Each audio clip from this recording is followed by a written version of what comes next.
சிட்டுக்குருவிகள் திடீரென மாயமானது ஏன்? அதிர்ச்சி உண்மைகளை பற்றி பார்க்கலாமா வாங்க.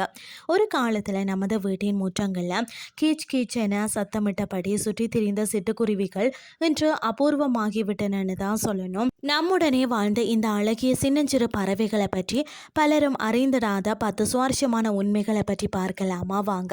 சிட்டுக்குருவிகள் அடர்ந்த காட்டு பகுதிகளில் ஒருபோதும் வாழ்றதில்லை.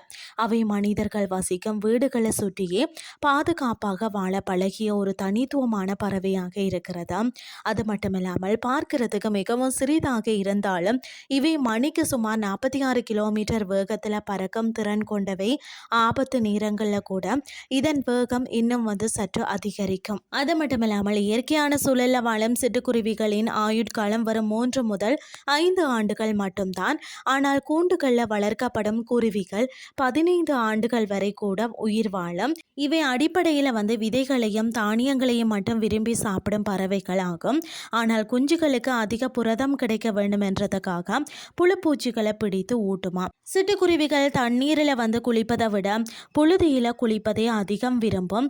இது அவற்றின் இறக்கைகளில் ஒட்டியுள்ள சிறு ஒட்டுண்ணிகளை அழிக்க பெரிதும் உதவுகிறது. இவை நீர்வாழ் பறவைகள் இல்லை என்றாலும் இவற்றால் தண்ணீரில் நன்றாக நீந்த முடியும். ஆபத்தான நேரங்களில் எதிரிகளிடமிருந்து தப்பிக்க இவை தண்ணீருக்குள்ள நீந்தி செல்லுமா. அதாவது செல்போன் கதிர்வீச்சுகளால் தான் சிட்டுக்குருவிகள் அழிந்தன என்பது நிரூபிக்கப்படாத ஒரு கட்டுக்கதையாகும். விவசாயத்தில் பயன்படுத்தப்படும் ரசாயன பூச்சிக்கொல்லிகளே இவற்றின் உணவு பற்றாக்குறைக்கும் அழிவுக்கும் முக்கிய காரணமாக இருக்கிறது. அது மட்டுமில்லாமல் முட்டையிட்டு குஞ்சு பொறிப்பதற்காக இவை மிகவும் பாதுகாப்பான இடங்களை மட்டுமே தேர்ந்தெடுக்கும்.